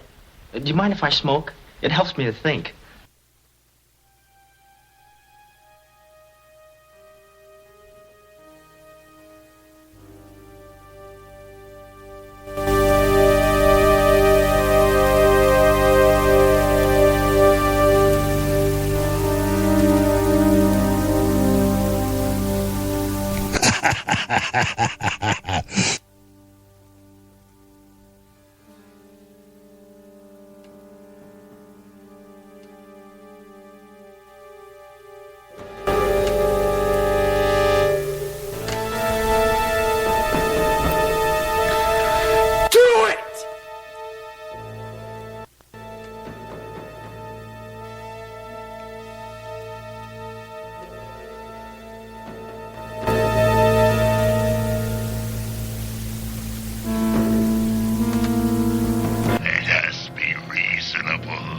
when I... You have lost. I should have guessed it. It's all the fault of that woman. Yes, Doctor? You were saying... I was just saying, Lady Adrasta, that... Kainana, I thought you were meant to be guarding her. Apologies, Master. I am immobile. Yes. I was overpowered by the wolf weed. Doctor, order your doctor. Overpowered. I was overpowered by the wolf weed. Are you ready, Stormers? Oh!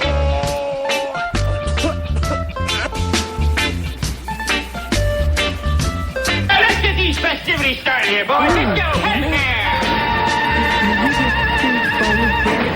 Yes, I did. Primitive fraud here. Okay. That's all the time we have for today. Goodbye, kids.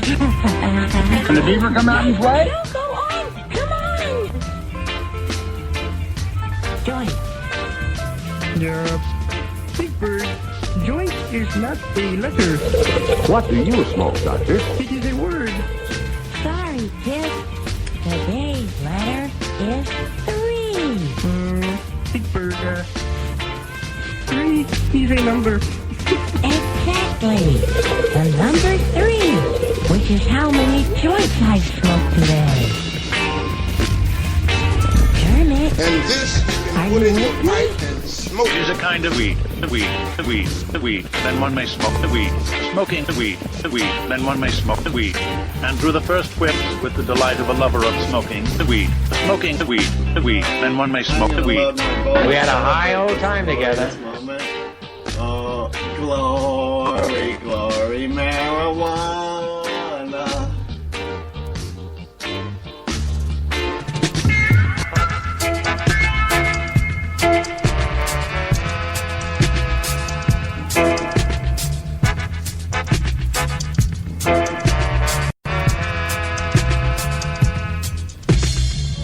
You are beginning to feel yourself slipping into the hypnotic state.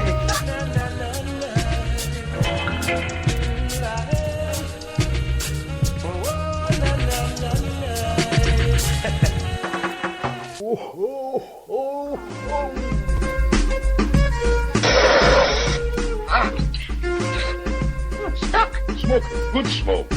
Burn up. Water pipe. Here. Smoke. Good smoke. I'll smoke this or else.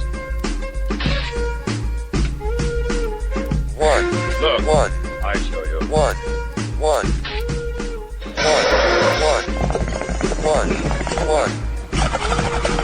Smoke this in your pipe. One. I haven't got it all doped out yet. Do you mind if I smoke? It helps me to think. Smoke up! Are you smoking marijuana?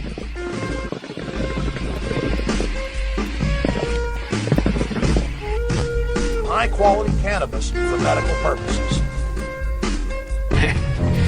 They smoke these? No, we got the chance. High quality cannabis for medical purposes. And now for a smoke.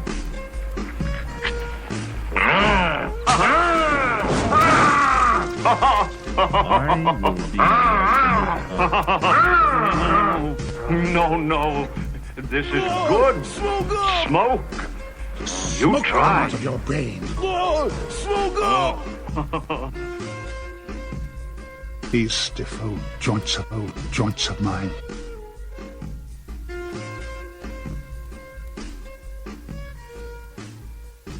Joint. I think I took a look through my looking glass, Yep, that must be the place where me pappy is. I can see his pipe smoking from here, Lou.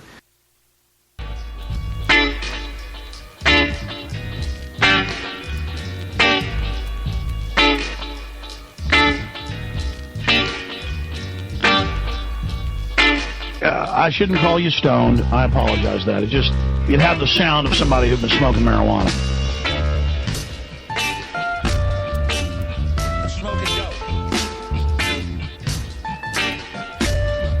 Smoking dope.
home, you would have made 2 different types of herb. I only said, Paul, when I get up in the morning, I smoke this one. Lunchtime, I smoke this one. When I'm going to bed, I smoke this one. So I asked him, I said, well, what's the difference? He said, this one gets me up. This one keeps me going, meditating throughout the day. And this one, bedtime, puts me to sleep. They weren't labeled or anything. He knew what was what, that's why I looking at them. Peter saw marijuana as a sacrament, essential to practicing Rastafari. The person, the doctor, do you smoke? Have you smoked marijuana? That's the best thing you can do. At the time in Jamaica, singing a song praising marijuana was highly risky, as being caught in possession resulted in lengthy, hard labour prison sentences.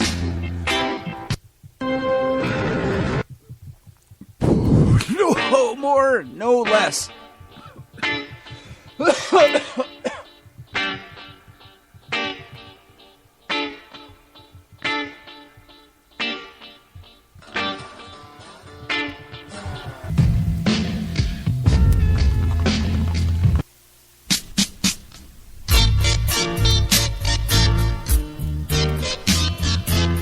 You want a beer? Oh my god, you guys haven't changed since high school. Oh, cool. No, it isn't. Hey, Skidmark Steve! Hey, dude. Oh, cool. You still just hanging out playing Nintendo? Well, if you must know, I'm in my 2nd year of med school, and I'm training for the summer games. What are you two up to? Just hanging out, playing Nintendo. Cop. And this party Smoking sucks. dope. Bail. Listen to me, Honest John. Why do you drink so much? Because I like it. Everything you like to do is wrong. According to you, everything I like to do is either illegal, immoral, or fattening.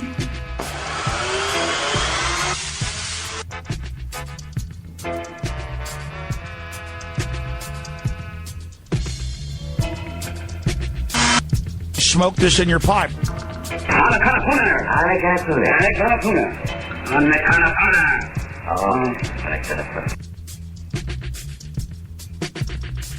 You're probably all still very disoriented.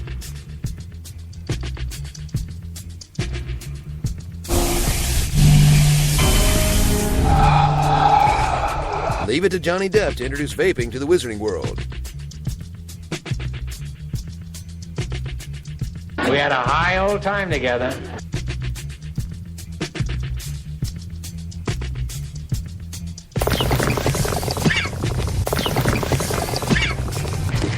That water bomb so smooth, You don't realize how high you're getting. Till it's too late. Couples, we're breaking up. Used to be Channel 2, okay? a man had to go to the store to buy himself a pitcher of milk. Yeah, but men got lazy. They wanted that milk delivered right to the door. Only problem was the guy delivering that milk ended up f***ing your wife. Sure, you had your nice cold milk delivered right to your doorstep, but your wife was getting pounded out like a mallard duck.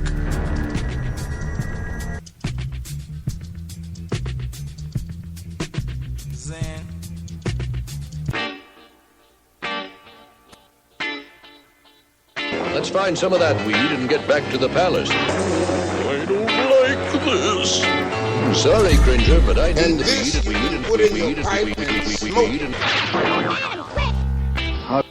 Apologies, Master. How long can I? Insufficient data. Yeah, you never fucking know the answer when it's important. What do you smoke, Doctor? Put that in your pipe and puff on it for a couple of minutes. I'll come right back. The NASA number and send for them. You are beginning to feel yourself slipping into a NASA hypnotic number and send state. for them. I doubt it is in fact a joint United States, Russian, and alien. It is in fact a joint. It is in fact a United States, Russian, and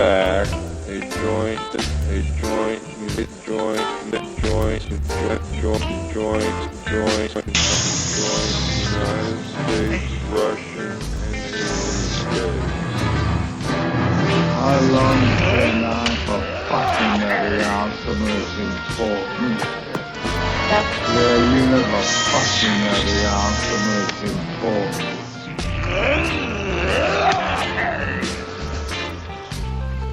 smoking dope. How long? Apologies, Master. I am immobile. I was overpowered by the wolf weed. Put that in your pipe and puff on it for a couple minutes. We'll come right back. The NASA number. Stop the insanity!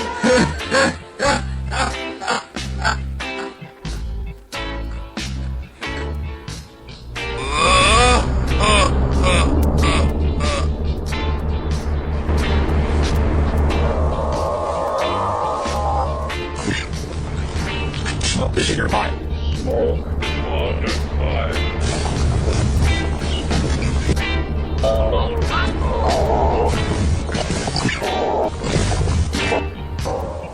Look at me, J-Lab.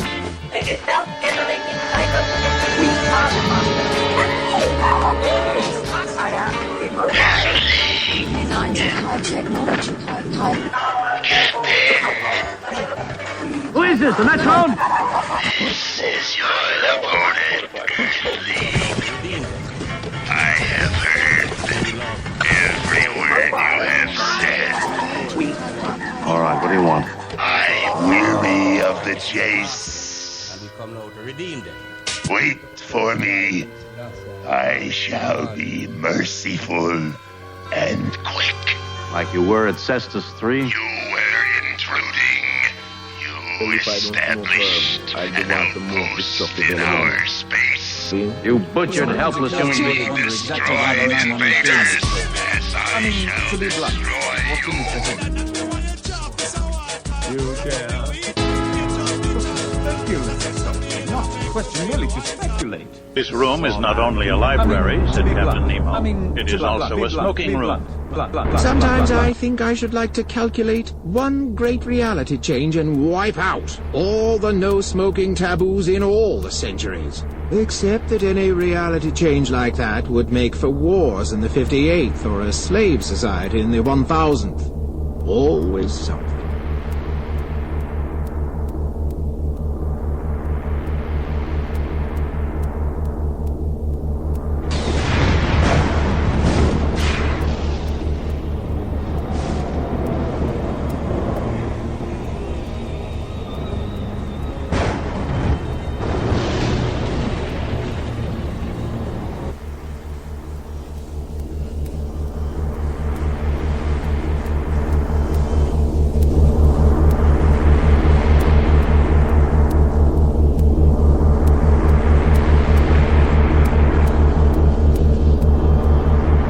You are beginning to feel yourself slipping into the hypnotic state.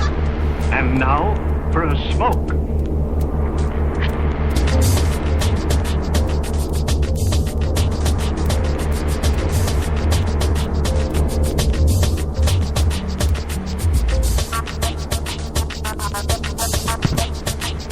Minutes remain in the next dimension. Well, it's actually 11:47, so... Or 11:48. That concludes the Rastafari Reggae Break portion. Coming up, I think we got a couple more news stories. Last one we had about a cruise ship that flipped over.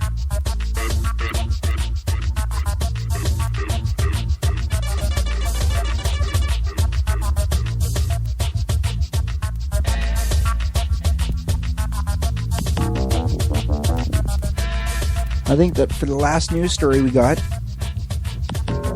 Tibor has something. In the Galactic Consolidation Oracle.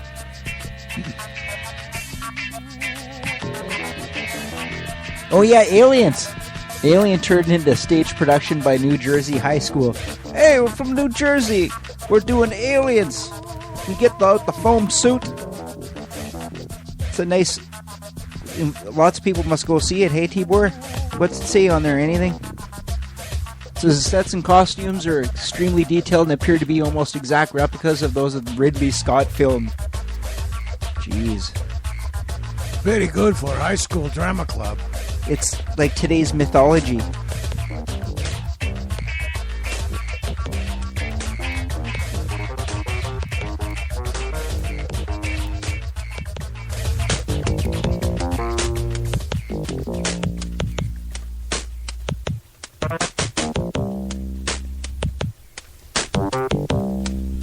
Last song we played was Rat Race by Sizzla. Before that it was Darkness by Black Uhuru. We had some Peter Tosh, Not Gonna Give It Up, and Coco T, Rastaman. Rastaman don't work for the CIA. And Slippery Salmon! Hey, here comes Slippery Salmon. He's coming up out of the tank here, and he's going to say something here. I'm Slippery Salmon. I work for Scale. I don't work for Sky Noog, Facebook, Zamazog, or Nutflux. Us salmon, we're not into it. But we'll swim upstream, and we'll smack your corporations with our tail. Because I work for Scale. I'm Slippery Salmon. And we're not afraid of Sneaky Snake trying to get kids to do ayahuasca and talking about their DMT experiences on their show. They interview everyone and they try and make them smoke weaponized marijuana. Well, I like hanging out with Tibor the Archon Slayer and Dr. D-Rail the Robot Fighter because they only smoke Ruderalis, man. And that's good, and they don't got any salmon rock in their driveway. Okay, I'm going back in my tank now. See ya, Slippery Salmon. So for the weird news, I swear I'm the only one that notices sometimes. I'm the only one who notices. Boys are totally oblivious to everything around them. Oblivious. This is off the Inquirer. The UFO community, or the UFO community, still believes, and science is starting to listen.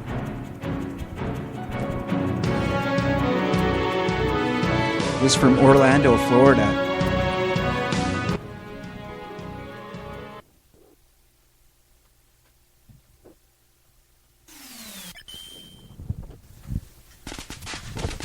I think they're talking about an extraterrestrial skull or something they found, because they're talking about comparing the jawbones. That sounds kind of interesting. It was Thursday in March 2013. The glow of the afternoon tucking in for the day. Behind the trees, he stood tall, at least 6'3", that's the same size as Tibor, perhaps 220 pounds. So he appeared as if a hologram at first, then solid, and suddenly there, and as clear as you or I, at the edge of the forest behind Trish Bishop's home in Kissimmee. It was Thursday. Yeah, Tibor says this thing materialized 6'3", perhaps 220 pounds. Wearing form-fitting tan-colored uniform, boots and gloves, looking like naked man with boots and gloves on. What? Tan-colored uniform. He lingered up by by a myrtle tree in the middle of the backyard. When he turned around, it was his face, you remembered, that stopped her. Bulging eyes jutting out so far to the sockets that Bishop wondered whether he could come close. He could close them. Skin white as chalk and a jaw so large it dispelled any notions the government worker had of the visitor being human. She says, if you compare a human jawbone to this, it'd be like a chihuahua to a pit bull, Bishop said. Sounds like she's seen a Gorn. I'm going to look and maybe show you a picture. So, it's one of the best UFO things I ever heard about was the Flatwoods UFO one. This one took place what time? 2013. 2013. Did you ever hear about the Flatwood? Oh, yes. That reminds me of that. They thought it was a coon at first because they saw what they thought were two eyes. They described them as being pale blue, held close together and like very dim flashlight beams. But coming out of the plate glass window on the front of the head of this whatever it was, they were fixed beams. But the thing was turning slowly around, waving from left to right and right to left, as if it was searching the horizon with these beams. I may interject here that that particular point is the highest in the whole area, and standing where that object was, you can see 14 light beacons scattered over the mountains away over. Anyway, light beams. Very nice. Here, look now at video. So this is from 1954. Peter Graves, Killer from Space. This is a clip we have. This is fellow that... He looks like Bubbles without his glasses, basically. Right. He looks like Ernest Borgnine with the huge eyebrows, and he has giant bulging eyeballs the size of tennis balls And with Peter huge Graves black from pupils. Mission Impossible. But they're in a spaceship, so I think they're... I don't know. There's probably stuff out there like that, but I'm sure alien life is much more strange than we can imagine. Or like Donald Schreiber scene when he was trapped up a tree by aliens. See the two like eyes that were look like welding goggles to me. To me, it looks like They're fried the same egg. as welding goggles. And then the rest of the face was kind of blur. I couldn't see looking down at him. You're able to see them very. I recently had the privilege to spend some time with Travis Walton, probably the world's most famous UFO. Travis Walton talked about the eyes of the Greys too being really strange, striking.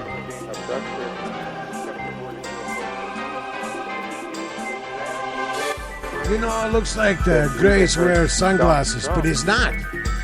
It's special covering to protect eye.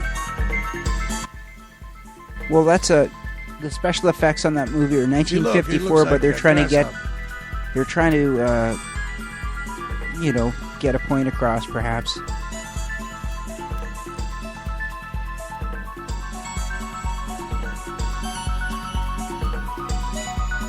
Hopefully they got their Space Cadet handbook.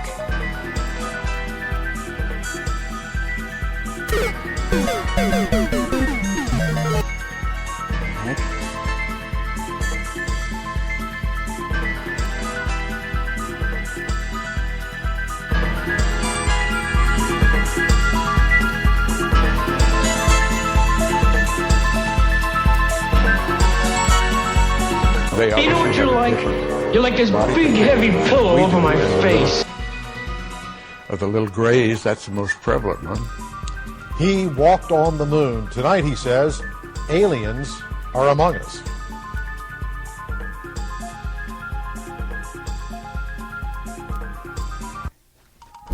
So, I don't know, let's go back to that story real quick and see if there's anything else on there. 'Cause she's just seen this guy who's turned around and was like taking a leak on the tree or something, and turned around, and either it was a mask or it was an actual creature, 6'2", 220 pounds, and that's just her guess. So, it didn't say anything really other than that, did it, Tibor? Can we go back and just scope it out? I will tell you. It says he was about 10 feet off the ground. He turned his back to her and pulled himself up into a UFO, she thought, and he was gone. She said, I got a freaking alien in my backyard, she thought. Bishop sat stunned. I've got a freaking alien in my backyard, she thought. It would be 4 years before she told anyone her story, before she'd discover the Mutual Unidentified Flying Objects Network, a nationwide organization, 50 years old, and file a report under case number 84886 with the local Florida chapter. She was worried who would believe her. These days, more people than you think, says the article. Across restaurants and meeting rooms in the United States, MUFON groups still gather every month to discuss cases like Bishop with the enthusiasm that once gripped the nation during the Cold War, when UFO sightings still made a splash on the front page. The Space Coast, made up former NASA employees and engineers, has 118 members, largest in the state. Across the United States, they number 3,500 with additional offices in 42 countries. For many years, they're alone entertaining UFO theories or UFO theories. So the last 2 years, scientists, politicians, professionals increasingly been willing to touch the subject, perhaps a little more. So in 2017, New York Times uncovered the U.S. has gone so far to fund the secret $22 million 5-year project to study UFO claims. Since then, respected researchers from the chairman of Harvard's University Astronomy Department to at least one scientist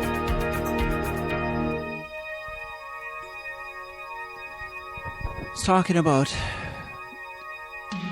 have come out with theories, controversial ones, talking about UFOs and extraterrestrials. Anyway, so they're starting to look at it more. That's what this this is talking about, but I want to find out more about the creature or whatever. The thing crawled up 10 feet in the air and disappeared into a UFO.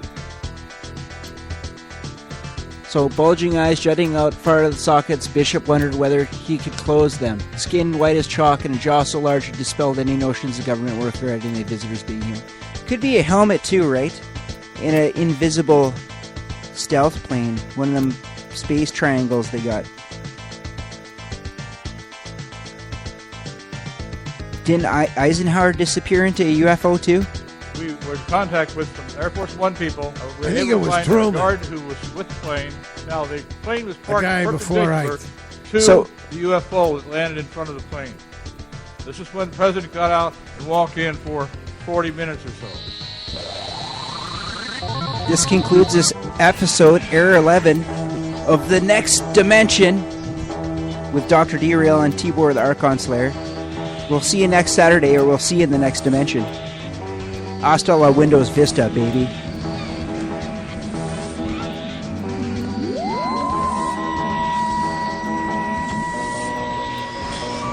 Man, game over, man. Game over.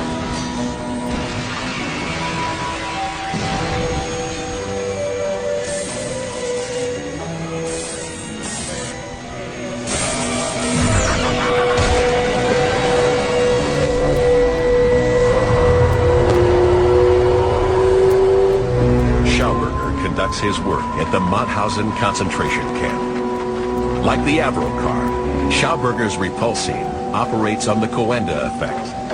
According to Jörg Schauberger, his grandfather's initial tests astonished the whole team.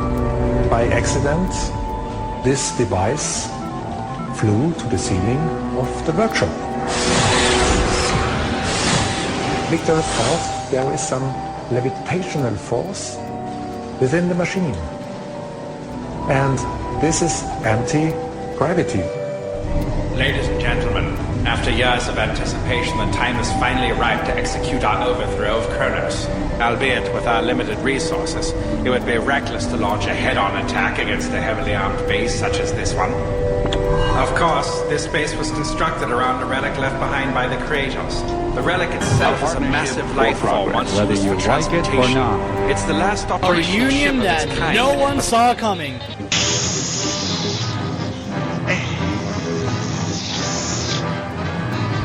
Kirk, I grow weary of the chase, Kirk! Soon! I got a pretty sharp piece of crystal here, Kirk. I don't even need to make a weapon.